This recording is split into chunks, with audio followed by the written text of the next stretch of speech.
নারীবাদীরা সব কার গোলাম? ইবলিসের গোলাম। কার গোলাম? শয়তানের গোলাম। এবং কে জানে এদের সাথে শয়তানের কথোপকথন হয়, মিটিং হয়, অস্বাভাবিক কিছু নয়। শয়তানের সাথে তাদের কথোপকথন হতে পারে, শয়তানের সাথে তাদের মিটিং হতে পারে। এরা শয়তানের আদেশে, ইবলিসের আদেশে পরিবার ধ্বংস করার জন্য এরা রাস্তায় নেমেছে, মাঠে নেমেছে। মেয়েদেরকে ঘর থেকে বাইরে বের করে নিয়ে গেলে পরিবার ধ্বংস হয়ে যাবে। এই জন্য ইবলিস সবচেয়ে পছন্দ করে পরিবার ধ্বংস করতে। এই জন্য আজকের পৃথিবীতে দেখবেন যত ইহুদি, যত খ্রিস্টান, যত প্রো জায়নিস্ট, যারা জায়নিজমে বিশ্বাস করে, ইহুদিবাদে বিশ্বাস করে, এবং আজকের আধুনিক যুগের নগ্ন সেকুলারিজম, ব্যক্তি স্বাধীনতায় যারা বিশ্বাস করে যে অমুক স্বাধীন ব্যক্তি, ও যদি চায় সমকামিতা করবে করুক, অমুক স্বাধীন নারী ও যদি চায় জেনায় লিপ্ত হবে হোক, অমুক স্বাধীন নারী ও যদি চায় বেপরদায় চলবে চলুক, তুমি বাধা দেওয়ার কে? এরকম জঘন্য নীতি, জঘন্য বাক্য যারা প্রচার করে, এরা কার গোলাম? শয়তানের গোলাম, ইবলিসের গোলাম। এদের সাথে ইবলিসের মিটিং হয়। কেননা ইবলিস তো সবচেয়ে খুশি হয় কি ধ্বংস করতে পারলে? পরিবার ধ্বংস করতে পারলে। এই জন্য পরিবার ধ্বংসের যত ষড়যন্ত্র আছে, মহিলাদেরকে ঘর থেকে বের করে নিয়ে যাওয়া, মহিলাদেরকে বেপরদায় লিপ্ত হওয়া, জেনা বেভিচার আম করে দেওয়া, সমকামিতাকে আম করে দেওয়া, প্রকাশ্য করে দেওয়া মানবাধিকারের নামে, এগুলো সব হচ্ছে পরিবার ধ্বংস করার মাধ্যম। আর এরা সব শয়তানের নির্দেশে, শয়তানের গোলাম হয়ে এগুলো করে। এদের কাছে শয়তানের পক্ষ থেকে ওহী হয়, মানে শয়তানে এদের কাছে পাঠায় যে এইভাবে লেখো, এইভাবে বলো। এইসব মিডিয়া এগুলো সব হচ্ছে শয়তানের গোলাম। এই জন্য আজকে যে, যদিও এটার বিষয়ে কালকে বিস্তারিত আলোচনা করব, তাও বলি, আজকে রাশিয়ার সাথে যে আমেরিকার যুদ্ধ হচ্ছে, তো রাশিয়ার একজন দার্শনিক আছে আলেকজান্ডার দুগিন, উনি ওনার বইয়ের মধ্যে এই জিনিসগুলো খুব স্পষ্ট করে তুলে ধরেছে যে কিভাবে আমেরিকা এবং ইসরায়েলের প্রো জায়নিজম, যারা জায়নিজমে বিশ্বাস করে, ইহুদিবাদে বিশ্বাস করে, তারা কিভাবে মানবাধিকারের নামে একটা দেশে সংখ্যালঘুদেরকে শক্তিশালী বানিয়ে দেয়, সংখ্যাগরিষ্ঠদেরকে অসহায় করে দেয়। বুঝতে পারেননি? সংখ্যালঘুদেরকে শক্তিশালী করে আর সংখ্যাগরিষ্ঠদেরকে অসহায় করে দেয়। অসহায়। আপনি আজকে যদি ভোটের ব্যবস্থা করেন, তো আজকের ভোটে আপনি দেখতে পাবেন যে মানুষ, সংখ্যাগরিষ্ঠ মানুষ ইসলামের পক্ষে, মুসলমানদের পক্ষে, ইসলামী আইন কানুনের পক্ষে, ইসলামী নিয়ম নীতির পক্ষে, কিন্তু কিছু অল্প সংখ্যক মানুষ যারা সংখ্যালঘু, তারা ওটার পক্ষে নয়। ওই সংখ্যালঘু মানুষের মানবাধিকারের নামে, ওই সংখ্যালঘু মানুষের অধিকারের নামে সংখ্যাগরিষ্ঠকে মাজলুম করে দেওয়া হয়েছে সারা পৃথিবীতে।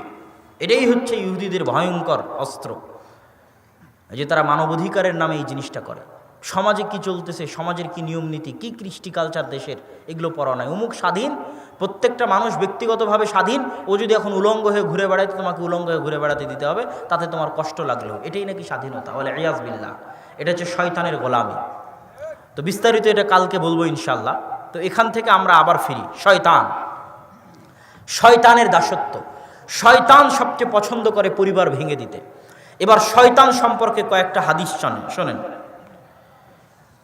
শয়তান সম্পর্কে কয়েকটা হাদিস একের পর এক বলি। রাসূল সাল্লাল্লাহু আলাইহি ওয়াসাল্লাম বলছেন, মা মিন মাউলুদিন ইল্লা ইয়ামাসসুহু শাইতান, এমন কোনো আদম সন্তান জন্মগ্রহণ করে না যাকে শয়তানি স্পর্শ করে না। শয়তানের স্পর্শ কাল্পনিক নয়, শয়তানের স্পর্শ মাজাজান, কাল্পনিক রূপক অর্থে নয়, বরং হাকিকাতান শয়তানে হাত লাগায়।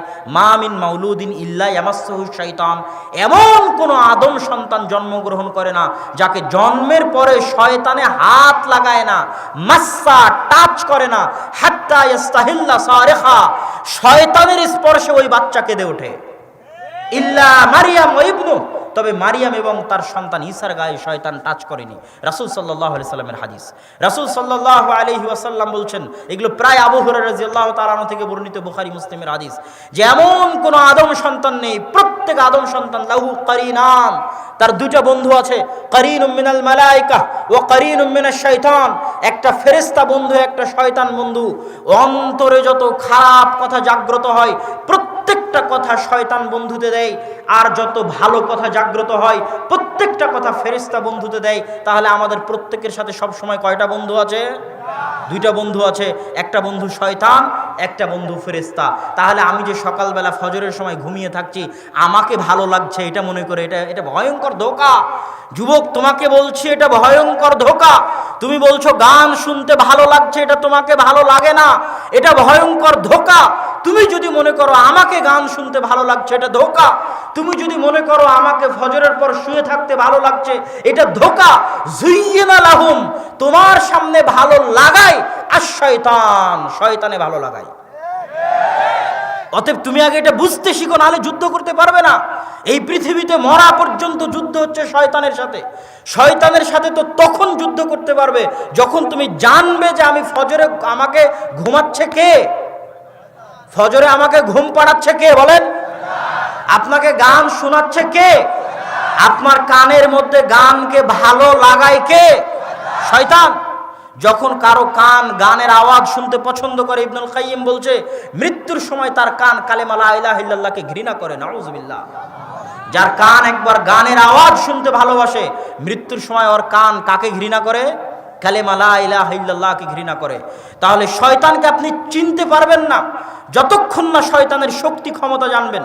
রাসূল সাল্লাল্লাহু আলাইহি ওয়াসাল্লাম বলছেন ইন্না শাইতান ইয়াজরি মাজরাদ দাম, মানুষের রক্তের কণায় কণায় শয়তান চলতে পারে।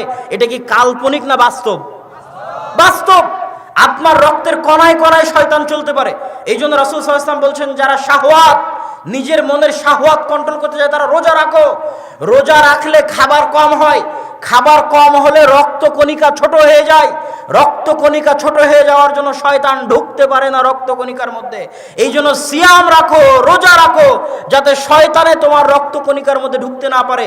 বেশি করে খাবা, পেট পূর্ণ করে খাবা, প্রত্যেকটা রক্তের কণায় কণায় বেশি করে শয়তান ঢুকবে, আর বেশি করে অলসতা কাজ করবে, বেশি করে গুনাহের কাজে লিপ্ত হবা। সিয়াম থাকো, না খেয়ে থাকো, রক্তকণিকা বন্ধ হয়ে যাবে শয়তানের জন্য। এগুলো কাল্পনিক কথা না, এগুলো বাস্তব কথা।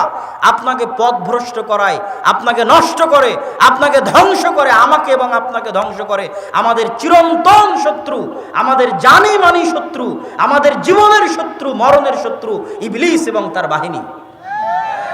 এই জন্য রাসূল সাল্লাল্লাহু আলাইহি ওয়াসাল্লাম বলেছেন ইযা দাখালা আহাদুকুম ফি বাইতিহি ওয়া লাম ইয়াযকুর ইসমাল্লাহ, যখন তোমাদের কেউ কোনো বাড়িতে প্রবেশ করে এবং আল্লাহ সুবহানাহু তাআলার নাম না নেয়।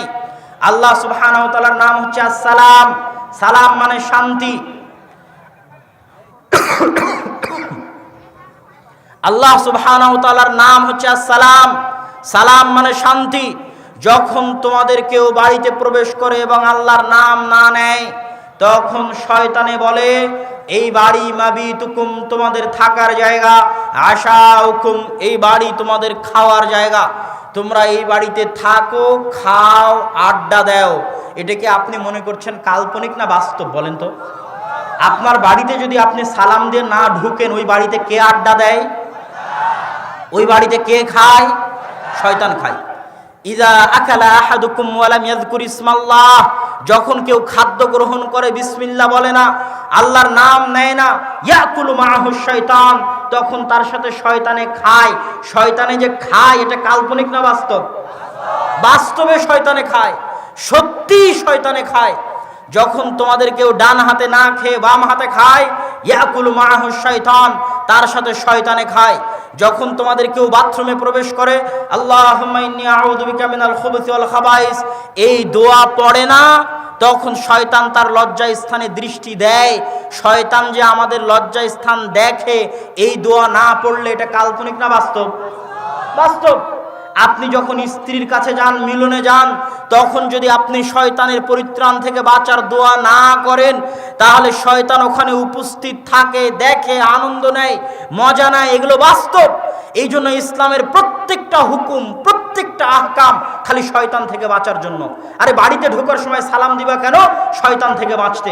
খাওয়ার সময় বিসমিল্লাহ বলবা কেন? শয়তান থেকে বাঁচতে। দরজা বন্ধ করার সময় বিসমিল্লাহ বলবা কেন? শয়তান থেকে বাঁচতে। খাওয়া বাড়ি থেকে বের হওয়ার সময় দোয়া পড়বা কেন? শয়তান থেকে বাঁচতে। বাথরুমে প্রবেশের সময় দোয়া পড়বা কেন? শয়তান থেকে বাঁচতে। শয়তান থেকে বাঁচো মানুষ। শয়তান থেকে যদি বাঁচতে না পারো, নিজের ইহুকাল, নিজের পরকাল শয়তান ধ্বংস করে দিবে। অতএব হে মানুষ, হে যুবক, আজকের বক্তব্যের সারমর্ম হিসেবে বলতে চাই, ইন্নাশ শাইতানা লাকুম আদুউম মুবিন। শয়তানের সাথে জিহাদ করা শিখো, শয়তানের সাথে যুদ্ধ করা শিখো। শয়তানের সাথে সবচেয়ে বড় জিহাদ, সবচেয়ে বড় যুদ্ধ হচ্ছে 5 ওয়াক্ত সালাতে মসজিদে যাওয়া। এটা সবচেয়ে বড় যুদ্ধ, সবচেয়ে বড় জিহাদ। শয়তান এই জায়গায় সবচেয়ে বাধা দিবে, সবচেয়ে আটকাবে। 5 ওয়াক্ত সালাতে মসজিদে নিয়ে যেতে সবচেয়ে বাধা দিবে, সবচেয়ে আটকাবে। আর এটাই হচ্ছে শয়তানের বিরুদ্ধে সবচেয়ে বড় যুদ্ধ। এই যুদ্ধে যদি কেউ টিকে যায়, এই যুদ্ধে যদি কেউ জয়ী হয়ে যায়, 5 ওয়াক্ত সালাতে মসজিদে যায়, শয়তানের সাথে যুদ্ধ করে, শয়তানের সাথে লড়াই করে, তাহলে অন্য গুনাহ থেকে বেঁচে থাকা তার জন্য সহজ হবে। ও শয়তানের উপর গালেব, শয়তানের উপর কাবু হয়ে যাবে, শয়তানের উপর ক্ষমতাবান হয়ে যাবে। আর যখন এই জিহাদে পরাজিত হয়ে যাবে, তখন ও নিজে শয়তানের গোলাম হয়ে যাবে, ও তখন শয়তানের দাস হয়ে যাবে। সকাল সন্ধ্যে তখন শয়তানের কথায় উঠবে, শয়তানের কথায় বসবে। ওর অন্তর তখন কার কন্ট্রোলে? কার কন্ট্রোলে অন্তর? ওর পায়ে তখন কার দাসত্বের জিঞ্জির বাঁধা? শয়তানের দাসত্বের জিঞ্জির বাঁধা। অতএব শয়তানের দাসত্বের জিঞ্জিরকে ছিন্ন করে আল্লাহর দাসত্ব বরণ করার যে যুদ্ধ, এটাই আসমানের নিচে জমিনের উপরে সবচেয়ে বড় যুদ্ধ। আর এই যুদ্ধের প্রথম জয়ী যে 5 ওয়াক্ত সালাতে মসজিদে যেতে পারে ও, আর ওইটাতে যে পরাজিত হয়ে গেল, বাকি সব যুদ্ধে পরাজিত হয়ে যাবে। আর ওইটাতে যে জিতে গেল, বাকি যুদ্ধে জিতা শয়তানের বিরুদ্ধে তার জন্য সহজ হয়ে যাবে। অতএব সম্মানিত উপস্থিতি, আজকের আলোচনায় আপনাদের সামনে শয়তানের ক্ষমতা, শয়তানের পাওয়ার, শয়তানের ষড়যন্ত্র, কিভাবে শয়তান মানুষকে পথ ভ্রষ্ট করে। শয়তানের পথ ভ্রষ্ট করার একটা হচ্ছে ইয়াইদুকুমুল ফাকর, দারিদ্রতার ভয় দেখিয়ে শয়তান পথ ভ্রষ্ট করে। হাজারো মানুষকে রুজির ভয় দেখিয়ে, রিজিকের ভয় দেখিয়ে শয়তান পথ ভ্রষ্ট করবে। দাজ্জাল, দাজ্জালও শয়তানের গোলাম, শয়তানের দাস। দাজ্জালও মানুষকে পথভ্রষ্ট করবে রুজির ভয় দেখিয়ে, রিজিকের ভয় দেখিয়ে। এই তুমি তো এখন দুর্ভিক্ষে আছো, ক্ষুধার মধ্যে আছো, তোমাকে খাবার দিতে পারি আমি দাজ্জাল, যদি আল্লাহর উপর ঈমান আনয়ন না করো। এটা রিজিকের ভয় দেখে মানুষকে পথভ্রষ্ট করে দেওয়া, রিজিকের ভয় দেখিয়ে মানুষের ঈমান নিয়ে নেওয়া। তো আমাদের মধ্যে এরকম হাজারো যুবক আছে, হাজারো মানুষ আছে, যারা টাকার কারণে ঈমান বিক্রি করে দেয়, টাকার কারণে দিন বিক্রি করে দেয়, টাকার কারণে দাড়ি বিক্রি করে দেয়, টাকার কারণে টাকনুর নিচে প্যান্ট পরা বিক্রি করে দেয়। সমাজের কারণে সকল প্রকার শিরক, বেদাত এবং ইসলাম বিরোধী নীতি নৈতিকতার সাথে আপোষ করে। আর এগুলো প্রত্যেকটাই হচ্ছে শয়তানের দাসত্বের এক একটা পর্ব, এক একটা পর্যায়। সুতরাং আজকের বক্তব্যের আমি শেষের দিকে চলে আসি। শয়তানের দাসত্ব থেকে যদি আমরা বাঁচতে চাই, তাহলে যেমন 5 ওয়াক্ত সালাত আদায় করতে হবে, ঠিক তেমন পবিত্র কোরআন তেলাওয়াত করতে হবে। পবিত্র কোরআন আপনাকে শয়তানের দাসত্ব থেকে বাঁচাতে পারে, শয়তানের কবল থেকে আপনাকে উদ্ধার করতে পারে। শয়তান খুব শক্তিশালী এরকমও নয়, শয়তান অনেক দুর্বল। শয়তানের দুর্বলতার কথা বলতে গিয়ে মুহাদ্দিসগণ বলেছেন, শয়তান কেমন দুর্বল? ওমরের মতো মানুষের ঈমান এত শক্তিশালী, এত পাওয়ারফুল, আর শয়তান এত দুর্বল যে ওমর যে রাস্তা দিয়ে হাঁটে, ওই রাস্তা দিয়ে শয়তান হাঁটে না।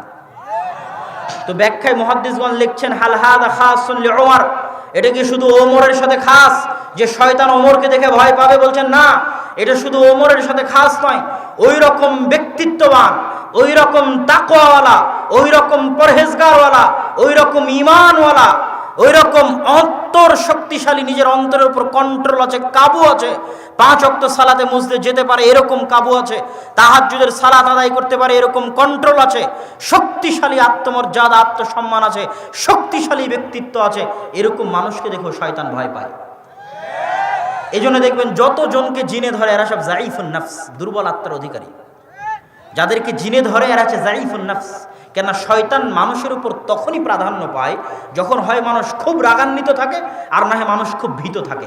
এই দুটোর বাইরে কিন্তু শয়তান মানুষের মধ্যে ঢুকতে পারবে না, মানে পরিপূর্ণ কন্ট্রোল করতে পারে না। হয় খুব রাগান্বিত হলেও শয়তানের জন্য সহজ হয় ঢুকে যাওয়া, খুব ভীত হলেও শয়তানের জন্য সহজ হয় ঢুকে যাওয়া।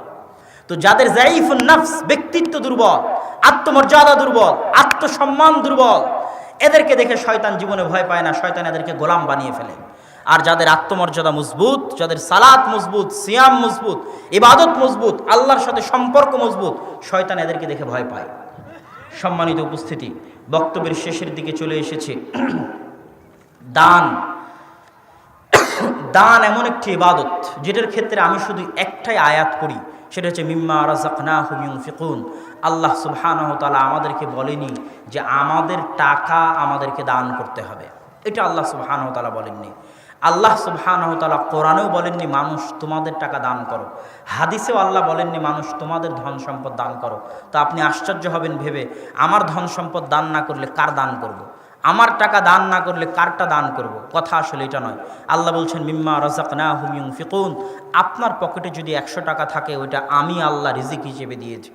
তুমি যদি 100 বিঘা সম্পত্তির মালিক হয়ে থাকো, রাযাকনাহুম, আমি আল্লাহ রিজিক হিসেবে দিয়েছি, আল্লাহ এটা আপনার সম্পদ। কোথাও বলেনি, সব জায়গায় আল্লাহ বলেছে আমার দেওয়া রিজিক। তো আপনি আল্লাহর দেওয়া রিজিক আল্লাহর রাস্তায় দান করবেন, তার জন্য আল্লাহ আপনাকে নেকি দিবে। আল্লাহু আকবার। কত বড় ফজিলত দেখেন, টাকা আপনার নয়, আল্লাহই দিল, আল্লাহরই দেওয়া টাকা। এখন আল্লাহরই দেওয়া টাকা আপনি আল্লাহকে ফেরত দিচ্ছেন, তার জন্য নাকি আল্লাহ আপনাকে নেকি দিবে? অন্যের দেওয়া টাকা নিয়ে এসে আল্লাহকে দিতেন, তাহলে আল্লাহ খুশি হতো, এটা একটা কথা ছিল। মিম্মা রাযাকনাহুম, আল্লাহর দেওয়া টাকা, আল্লাহর দেওয়া সম্পদ, আল্লাহর দেওয়া জমি, আল্লাহর দেওয়া জায়গা, আল্লাহ কি দিবেন তাও আল্লাহ খুশি। আল্লাহু আকবার। অতএব দানের হাত প্রশস্ত করবেন, কার্পণ্য করবেন না। যাওয়ার সময় মাসিক আল ইতিসাম